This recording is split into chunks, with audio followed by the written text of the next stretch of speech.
अंश का ऑफिस। अंश एक इम्पोर्टेंट मीटिंग में था। उसी वक्त उसका फ़ोन वाइब्रेट हुआ। अंश ने एक नज़र फ़ोन की स्क्रीन पर देखा और फिर सभी की तरफ देखते हुए अपनी रौबदार आवाज़ में बोला, ओवर। बोलकर अंश अपना फ़ोन लेकर मीटिंग रूम से बाहर निकल गया। आज से पहले कभी भी अंश ने मीटिंग को बीच में नहीं छोड़ा था, लेकिन आज सभी लोगों के दिमाग में यही चल रहा था। अंश अपने केबिन में आकर चेयर पर लीन होकर बैठ गया और फ़ोन को पिक करके कान पर लगाते हुए बोला, बोलो स्वीटहार्ट। दूसरी तरफ से अनामिका की घबराई हुई आवाज़ आई, अंश, हर्षित भाई का फ़ोन नहीं लग रहा और स्वाति भी कॉल आंसर नहीं कर रही है। अंश लापरवाही से अपनी आंखों को बंद करते बोला, स्वीटहार्ट, तो इसमें कौन सा पहाड़ टूट गया? बिजी होंगे दोनों। तुम्हारी तरह थोड़ी ना कि हमेशा काम काम काम काम। चिल यार। अच्छा ये बताओ, प्रिंसेस क्या कर रही है? अनामिका बोली, और क्या अपने भाई के साथ खेल रही है? अच्छा तुम कब आओगे? अंश अनामिका के चेहरे को इमेजिन करते बोला, क्यों स्वीटहार्ट, वेट नहीं हो रहा? इतनी तड़प है मुझसे मिलने की। वेट करो, कुछ देर में आ जाऊंगा। अनामिका चिढ़ते बोली, ऐसा मैं नहीं, तुम्हारी प्रिंसेस पूछ रही है। अच्छा अब मैं रखती हूँ, बाय। बोलकर अनामिका ने फ़ोन कट कर दिया और अपने दिल पर हाथ रखते बोली, भगवान जी प्लीज़ सब कुछ ठीक रखना, मेरी फैमिली को हमेशा खुश रखना।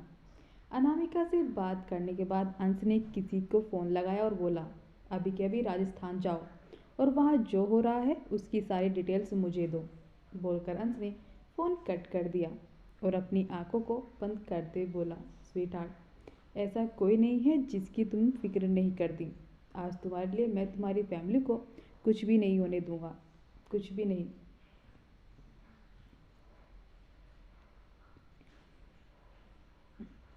क्योंकि मेरी स्वीटहार्ट की आंखों से आंसू नहीं आ सकते। अंश राठौर को ये बिल्कुल बर्दाश्त नहीं कि उसकी आंखों में आंसू आए।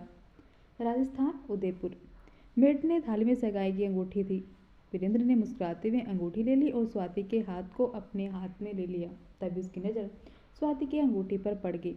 वीरेंद्र गुस्से में अपने दांत पीसते बोला, बोला था ना कि इस अंगूठी को निकाल कर फेंक देना।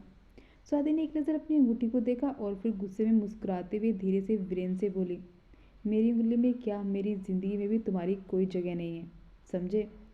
प्रेम, इसलिए जितनी जल्दी इस बात को एक्सेप्ट कर लोगे उतना तुम्हारे लिए बेहतर होगा। जैसे तैसे बड़ी मुश्किल से उंगली में अंगूठी निकालकर वीरेंद्र ने स्वाति को एंगेजमेंट रिंग पहना दी और जबरदस्ती खुद भी पहन ली।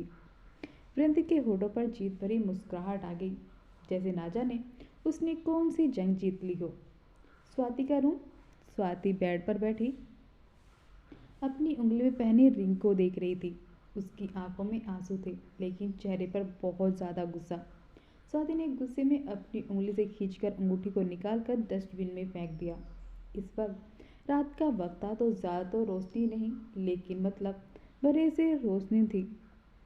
हर्षित ने अपना सर घुमाकर पीछे देखा तो वो भागते भागते थोड़ी दूर आ गया था और उसके पीछे पीछे सभी आदमी भी थे। राठौर मैंसन।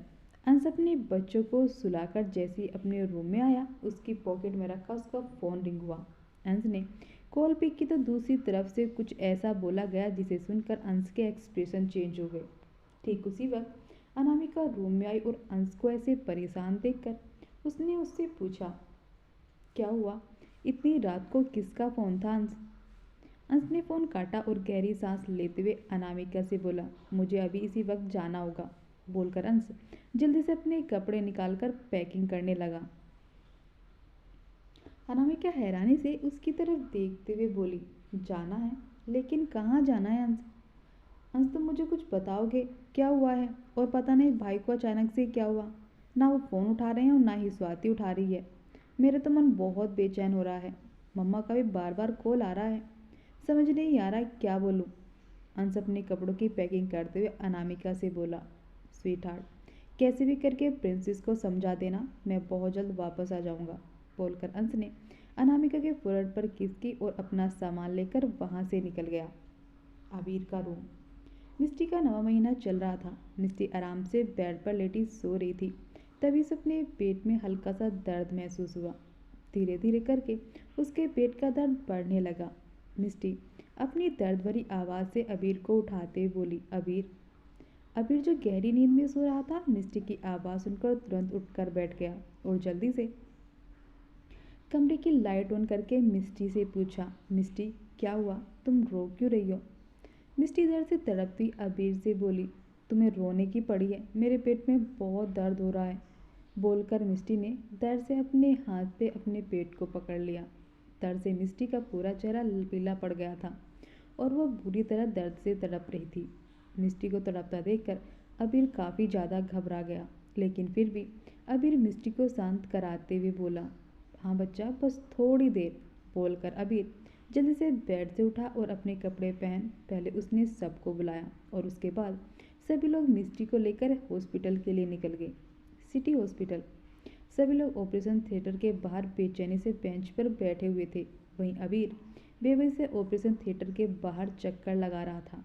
निर्मला जी और बच्चे घर पर थे, क्योंकि बच्चों के पास भी तो किसी न किसी का होना ज़रूरी था। ऑपरेशन थिएटर के अंदर से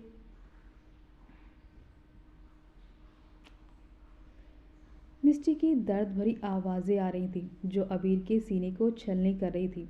एक पल को उसका मन कर रहा था कि बस ये सब जल्दी से हो जाए और मिस्टी को उस दर्द से राहत मिल जाए, लेकिन ये इतना आसान तो नहीं था।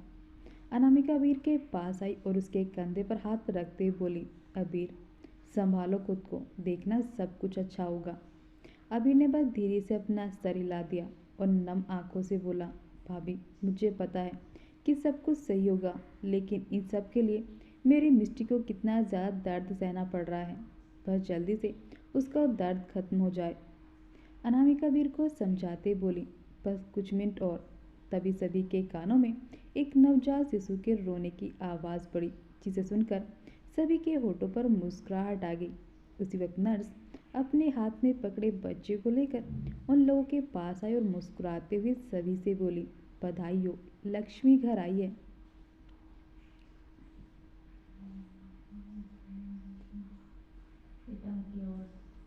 बोलकर बोलकर नर्स ने अपने हाथ में पकड़ी बच्ची को अबीर को दे दिया। अबीर के होठों पर मुस्कुराहट आ गई और वो अपनी बच्ची के माथे को प्यार से चूम लिया। विवांश ने बच्चे के आने की खुशी में पूरे हॉस्पिटल में मिठाई बंटवाई। सभी लोग मुस्कुराते बारी बारी से उस बच्ची को अपनी गोद में ले रहे थे। कुछ देर बाद मिस्टी अपने वार्ड में शिफ्ट कर दी गई। अबीर अपनी बच्ची को लेकर मिस्टी के वार्ड में आया और मिस्टी के पास बैठते बोला, अब कहीं पेन तो नहीं हो रहा मिस्टी? मिस्टी ने धीरे से अपना सर नामे हिला दिया। अबीर ने अपने हाथ में पकड़ी बच्ची को धीरे से मिस्टी के गोद में रख दिया और धीरे से मिस्टी के फोrehead पर किस करते बोला, थैंक यू सो मच मिस्टी, मुझे दुनिया की इतनी बड़ी खुशी देने के लिए। I am so happy. आज मैं इतना ज़्यादा खुश हूँ कि तुम्हें बता नहीं सकता। अबीर की खुशी देखकर मिस्टी के होठों पर भी मुस्कुराहट आ गई और वह अपनी मासूम सी बच्ची के माथे को प्यार से चूमते हुए बोली,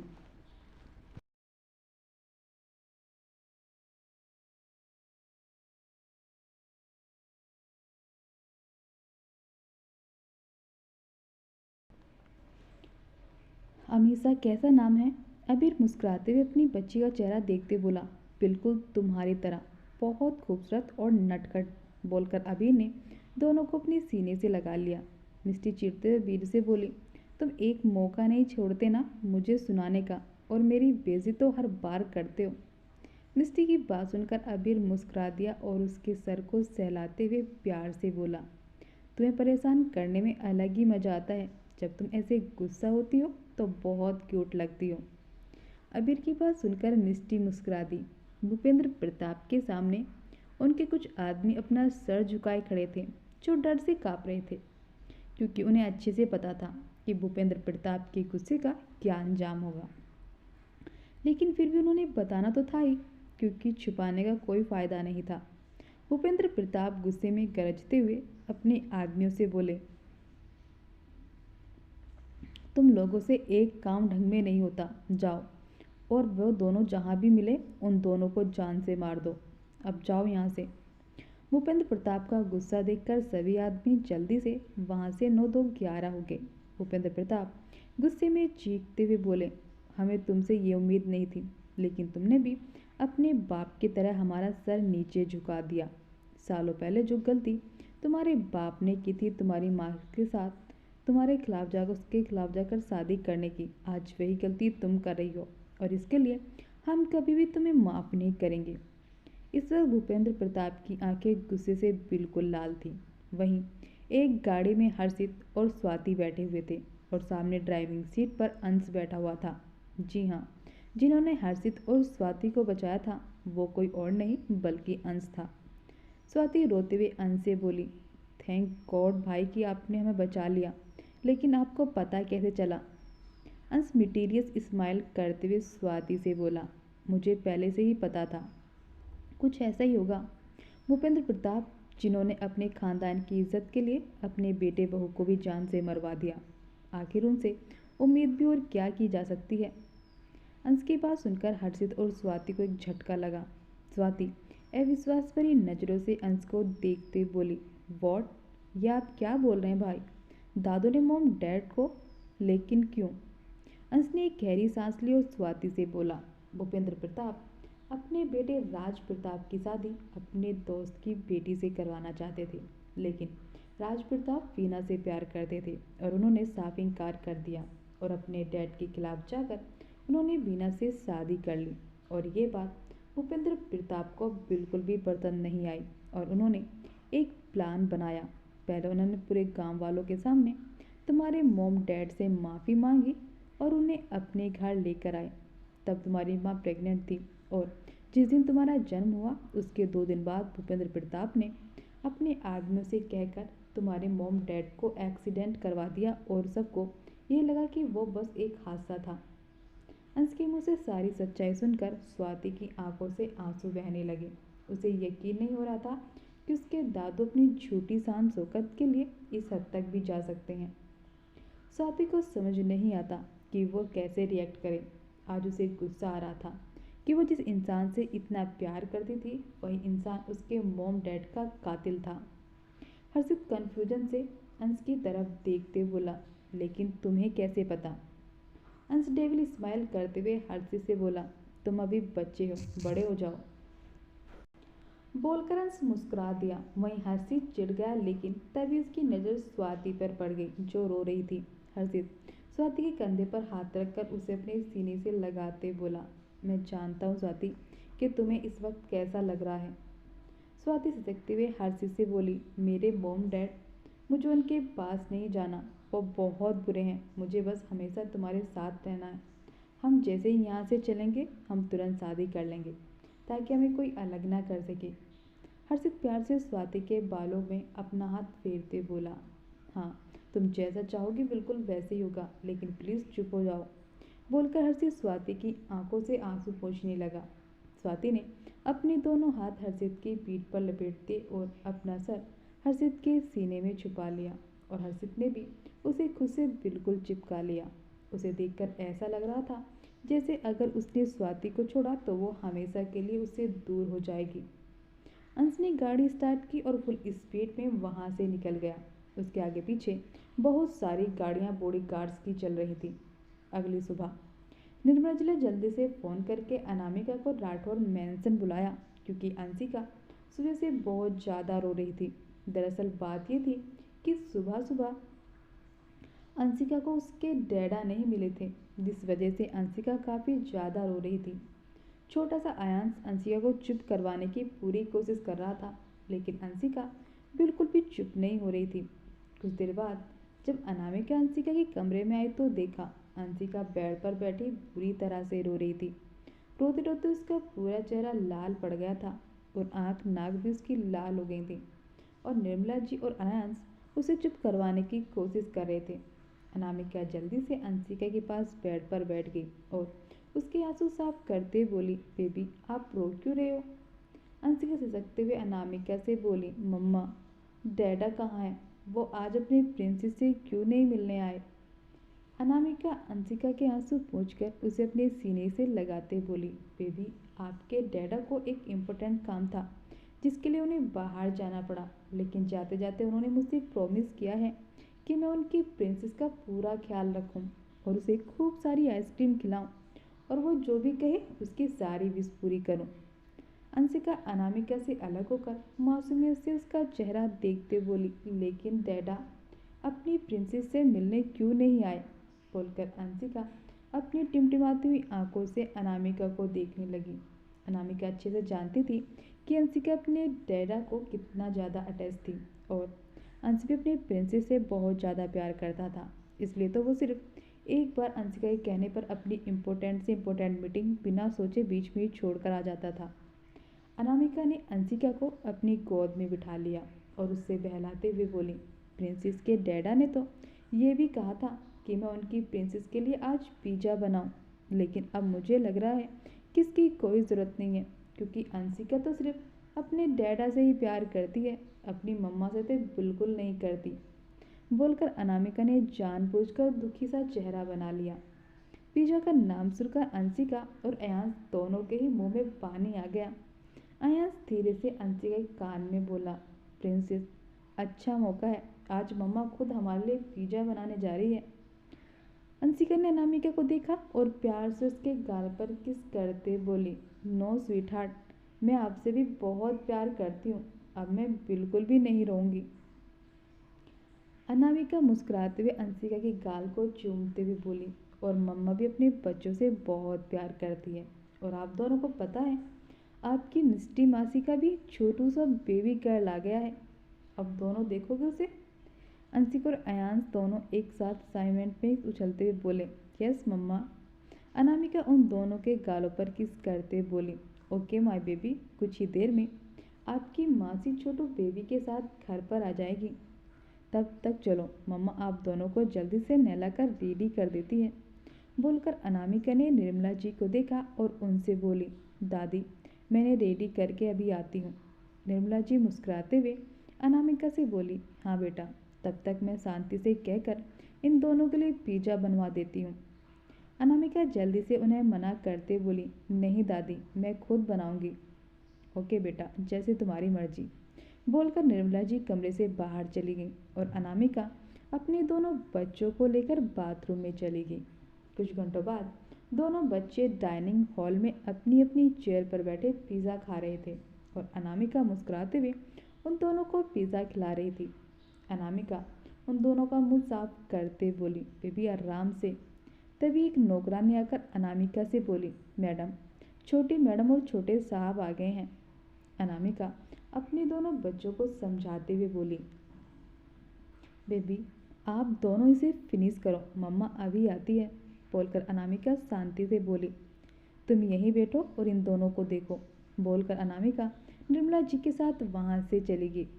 निर्मला जी ने अबीर और मिष्टी की आरती उतारी और उसके बाद वो सभी अंदर आए। तब तक अयांश और अंशिका भी अपना पिज़्ज़ा खत्म करके वहीं पर आ गए और अपनी मासूम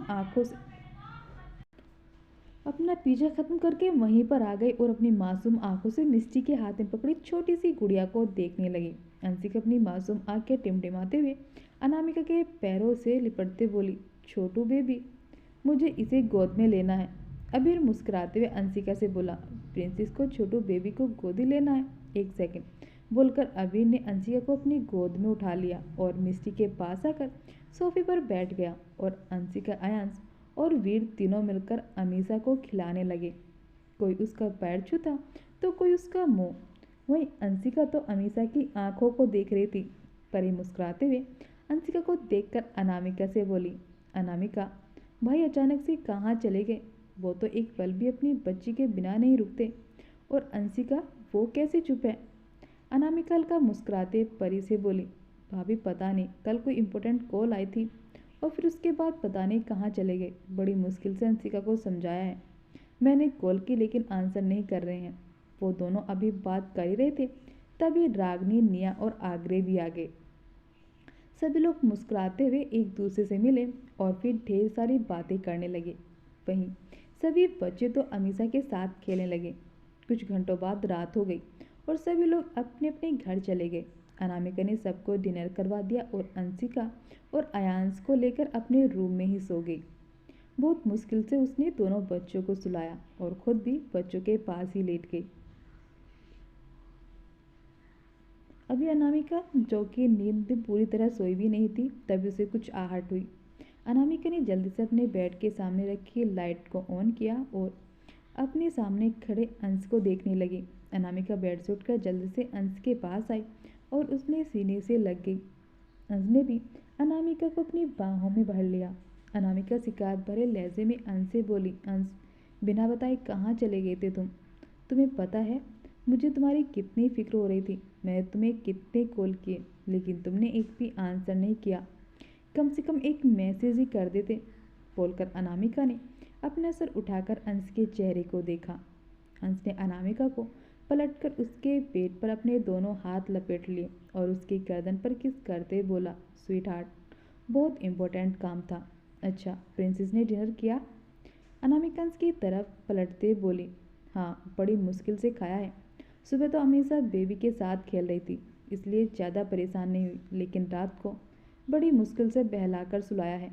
अच्छा, तुम फ्रेश हो जाओ, मैं तुम्हारे लिए खाना लेकर आती हूँ, बोलकर अनामिका रूम से बाहर चली गई।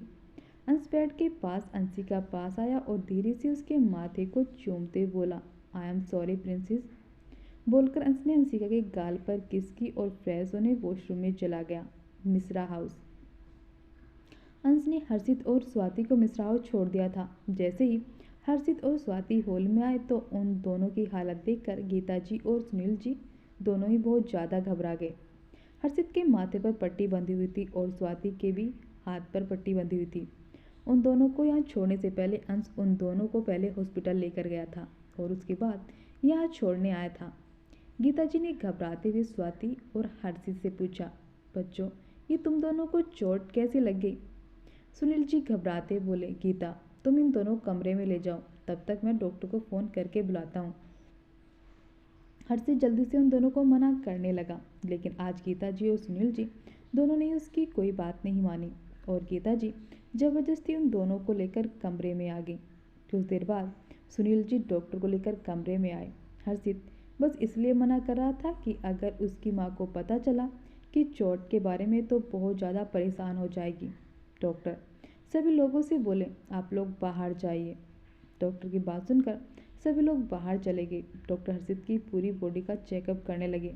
वहीं हर्षित जबरदस्ती अपनी बॉडी का चेकअप करवा रहा था। राठौर मैंसन। अनामिका अंश के लिए डिनर लेकर रूम में आई तो देखा अंश अपने प्रिंसेस का सर अपनी गोद में रखे उसके सर को प्यार से सहला रहा था। अपनी प्रिंसेस को सुकून से सोता देखकर अंश के होठों पर भी मुस्कुराहट आ गई थी।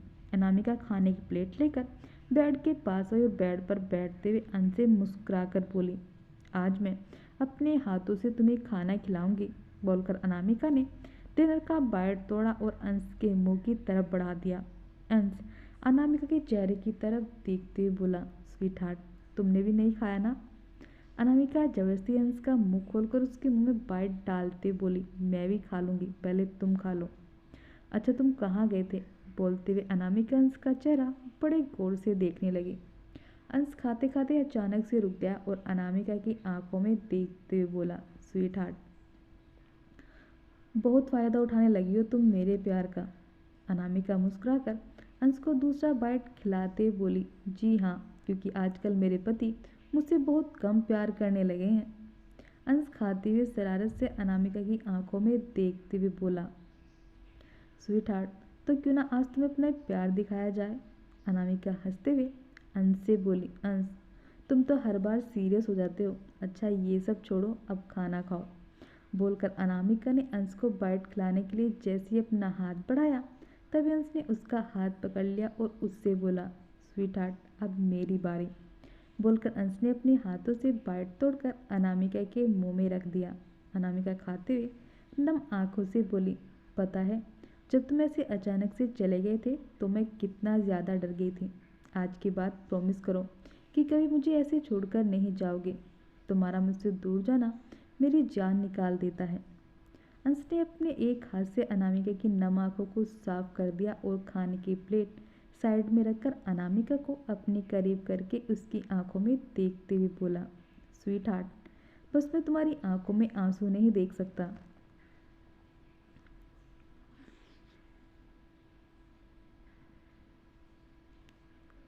और इस बार प्रॉमिस करता हूँ कि कभी तुम्हें बिना बताए नहीं जाऊँगा। अनामिका के होठों पर हल्की सी मुस्कुराहट आ गई और वो अंश के सीने से लगते हुए बोली, आई लव यू अंश। अंश प्यार से अनामिका के बालों को सहलाते हुए बोला, I love you too sweetheart. Mishra house. Doctor ने हर्षित और स्वाति का चेकअप करके गीता जी और सुनील जी को सब कुछ बता दिया।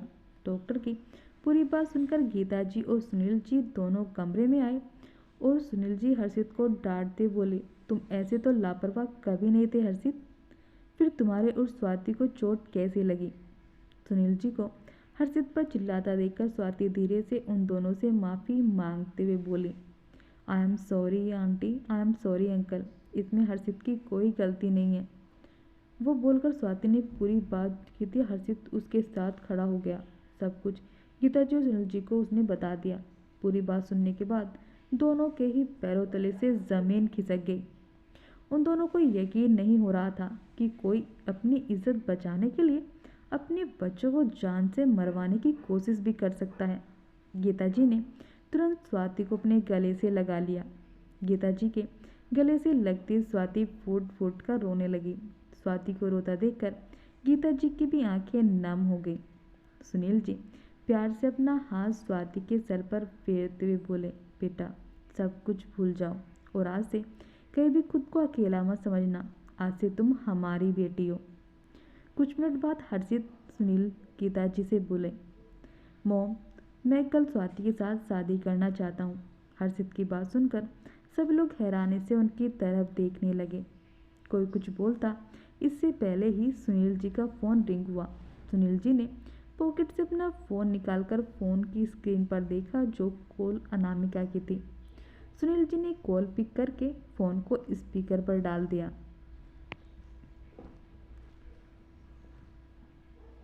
दूसरी तरफ से अनामिका की आवाज़ आई, हेलो पापा, हर्षित भाई आ गए। हर्षित मुस्कुराते बोला, हाँ कैसी है मेरी चुटकी।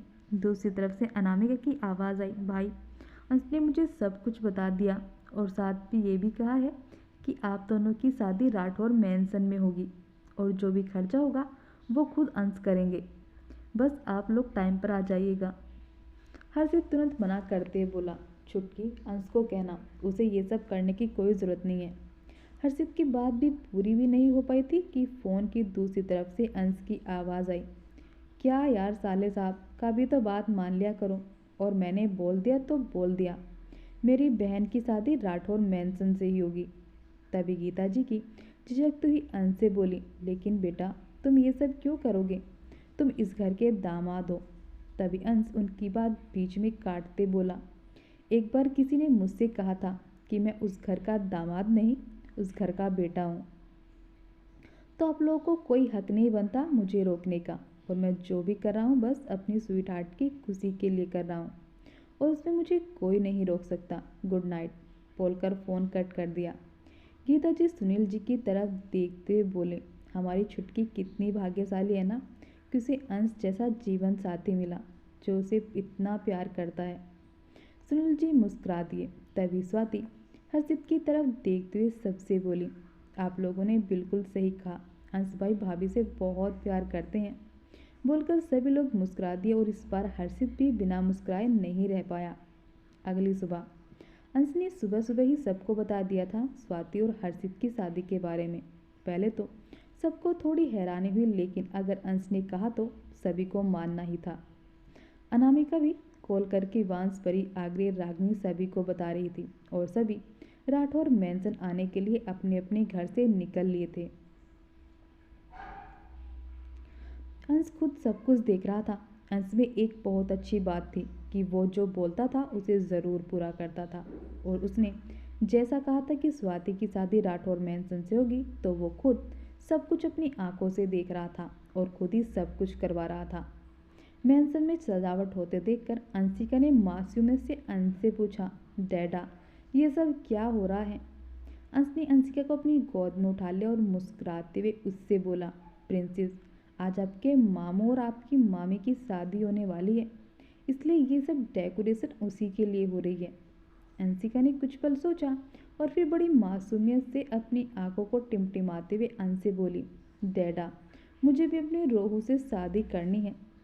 रोहन का नाम सुनकर ही अंश का अच्छा खासा मूड खराब हो गया और वो अंशिका से बोला, प्रिंसेस अभी आप बहुत छोटे हो और डैडा कभी अपनी प्रिंसेस को खुद से दूर नहीं करेंगे। अंश की बात सुनकर अंशिका का छोटा सा चेहरा लटक गया और अंश सब कुछ बर्दाश्त कर सकता था लेकिन अपनी बच्ची का लटकता हुआ चेहरा नहीं। अंश मुस्कुराते हुए अंशिका के पेट पर गुदगुदी करने लगा जिससे अंशिका खिलखिलाकर हंसने लगी। कुछ घंटों बाद सभी लोग राठौर मैंसन आ गए थे। इस शादी में किसी भी मेहमान को इनवाइट नहीं किया गया था, बस परिवार के ही लोग थे। एक रूम में अनामिका, परी, रागिनी स्वाति को तैयार कर रही थी। स्वाति ने बेबी पिंक कलर का लहंगा, उसकी मैचिंग मैचिंग ज्वेलरी, हाथों में चूड़ियाँ, कुल मिलाकर स्वाति बहुत खूबसूरत लग रही थी। वहीं हर्षित ने भी उसके लहंगे मैचिंग की शेरवानी पहनी हुई थी जिसमें वो बहुत ज़्यादा हैंडसम लग रहा था। कुछ देर बाद हर्षित और स्वाति को मंडप में बिठाया गया और पंडित जी मंत्र पढ़ने लगे। उसके बाद दोनों ने एक दूसरे को वरमाला पहनाया और उसके बाद दोनों वापस अपनी जगह पर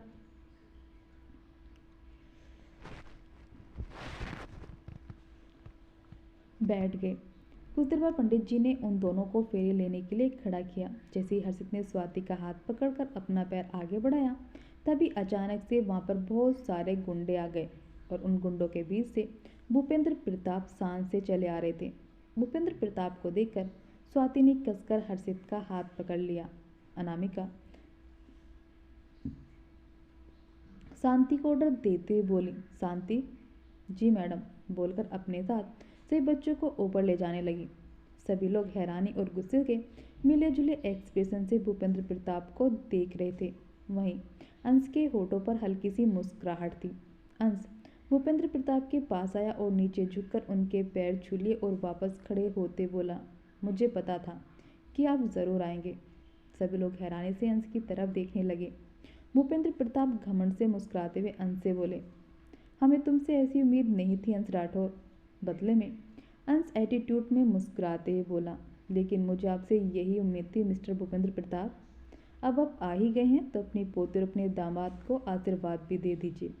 भूपेंद्र प्रताप गुस्से में तिल मिलाते हुए अंश से बोले, हमारे होते हुए हम इन दोनों की शादी कभी नहीं होने देंगे, हरगिज नहीं। बोलकर भूपेंद्र प्रताप ने अपने आदमियों को देखा और चिल्लाते हुए बोले, इन सभी को भी जान से मार दो। आदमियों ने जैसे ही अपने कदम आगे बढ़ाए तभी बहुत सारे अंश के बॉडीगार्ड ने उन सभी आदमियों को घेर लिया और भूपेंद्र प्रताप के ऊपर बंदूक तान दी। अंश एटीट्यूड में मुस्कुराते भूपेंद्र प्रताप से बोला, मुझे तो आपकी ताकत का पहले से ही अंदाज़ा हो गया था, लेकिन शायद आपने मुझे बच्चा समझ लिया। लेकिन अफसोस, मैं आपका भी बाप हूँ और अब आप देखना कैसे मैं आपकी आंखों के सामने इन दोनों की शादी करवाता हूँ। बोलकर अंश ने अपने बॉडीगार्ड को इशारा किया और कुछ ही सेकंड बाद भूपेंद्र प्रताप के आदमी और वो खुद बंधे हुए थे। इससे बड़ी उनकी हार क्या ही हो सकती थी कि उनकी आंखों के सामने उनकी पोती की शादी हो रही थी, वो भी जिससे वो प्यार करती थी। बस भूपेंद्र प्रताप इस बार गुस्से में चिल्लाने की जगह कुछ भी नहीं कर सकते थे। स्वाति ने भी एक बार अंश को नहीं रोका क्योंकि उसके अंदर जितनी भी इज्जत अपने दादू के लिए थी वो सब उनकी सच्चाई जानकर ही खत्म हो गई थी। स्वाति गुस्से में भूपेंद्र प्रताप की तरफ देखते हुए हर्षित से बोली, हम फेरे स्टार्ट करते हैं। बोलकर स्वाति ने हर्षित का हाथ पकड़ा और वापस से फेरे लेने लगी। भूपेंद्र प्रताप बस गुस्से में अपनी जलती निगाहों से उन सभी को देख रहे थे। उनका मन तो कर रहा था कि वो सबको जलाकर राख कर दें, लेकिन बस सोचने के अलावा वो इस वक्त कुछ भी नहीं कर सकते थे। कुछ मिनट बाद फेरे समाप्त हो गए। स्वाति और हर्षित वापस से अपनी जगह पर बैठ गए। पंडित जी ने मंगलसूत्र दिया। हर्षित ने मंगलसूत्र लेकर स्वाति के गले में पहना दिया और उसके बाद उसकी मांग में सिंदूर भर दिया। सिंदूर भरते ही भूपेंद्र प्रताप की आंखें गुस्से से बंद हो गईं। हर्षित स्वाति मंडप से उतर कर नीचे आए और सभी का आशीर्वाद लेने लगे। अंश ने अपने बॉडीगार्ड को इशारा किया। बॉडीगार्ड्स उसका इशारा समझकर भूपेंद्र प्रताप और उनके आदमियों को अपने साथ हेल मेंशन में ले जाने लगे। तभी स्वाति उन्हें रोककर गुस्से में भूपेंद्र प्रताप के पास आई और रोते हुए उनसे बोली, आखिर क्या मिल गया आपको मेरे मॉम डैड को मारकर। स्वाति के मुंह से अपनी सच्चाई सुनकर पहले तो भूपेंद्र प्रताप के पैरों तले से जमीन खिसक गई, लेकिन बाद में वो गुस्से में चिल्लाते हुए स्वाति से बोले, अगर अपने माँ बाप का सच जाने की थी कि मैंने उन्हें क्यों मारा, तब तो ये गलती तुम्हें बिल्कुल भी नहीं करनी चाहिए थी। आखिर इस लड़के से शादी करके तुम्हें क्या मिल गया? भूपेंद्र प्रताप की बात सुनकर अनामिका उनके पास आई और हैरान भरी नजरों से उनकी तरफ देखते हुए बोली, मुझे तो हैरानी हो रही है आपकी बात सुनकर। आपने अपने बेटे बहू को इसलिए मार दिया क्योंकि उन्होंने अपनी मर्जी के आपकी मर्जी के खिलाफ एक दूसरे से शादी की थी? भूपेंद्र प्रताप गुस्से में चिल्लाते हुए अनामिका से बोले, हाँ, क्योंकि उन दोनों की वजह से हमारी इज्जत मिट्टी में मिल गई। भूपेंद्र प्रताप सब कुछ बर्दाश्त कर सकता है, लेकिन अगर किसी की वजह से उसकी इज्जत पर आ जाए तो वो बिल्कुल भी बर्दाश्त नहीं कर सकता। स्वाति गुस्से में अंश की तरफ देखते हुए बोली, भाई, आपने हम पर इतने एहसान किए हैं, एक और एहसान कर दीजिए। हम इन्हें नहीं देखना चाहते क्योंकि इन्हें देखकर हमें अपने मॉम डैड के कातिल याद आते हैं।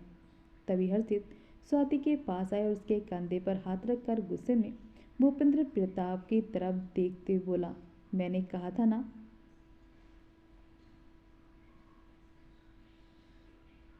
कि आप कुछ नहीं कर पाएंगे। देखिए, स्वाति की मांग में सिंदूर मेरे नाम का और उसके गले में मंगलसूत्र भी मेरे नाम का ही है, और आज मैंने आपके आंखों के सामने अपने प्यार से शादी भी कर ली है और आप कुछ भी नहीं कर पाए। बोलकर हर्षित ने स्वाति का हाथ पकड़ लिया और बस भूपेंद्र प्रताप गुस्से में उन सभी को देख रहे थे। अंश ने अपने बॉडीगार्ड्स को इशारा किया और अगले ही पल बॉडीगार्ड्स भूपेंद्र प्रताप और उनके आदमियों को अपने साथ ले जाने लगे। स्वाति रोते हुए हर्षित के सीने से लिपट गई और हर्षित ने भी स्वाति को अपनी बाहों में भर लिया। अनामिका अंश के सीने से लगते बोली, थैंक यू अंश, मेरे भाई को उनका प्यार दिलाने के लिए। Thank you so much. मुझे हर जन्म में बस तुम्हारे जैसा ही पति चाहिए। अंश अनामिका के होठों पर हल्की सी किस करते हुए एटीट्यूड में बोला, क्योंकि स्वीट हार्ट, मेरे अलावा तुम्हें छूने या तुम्हारे करीब आने की किसी को इजाज़त नहीं है।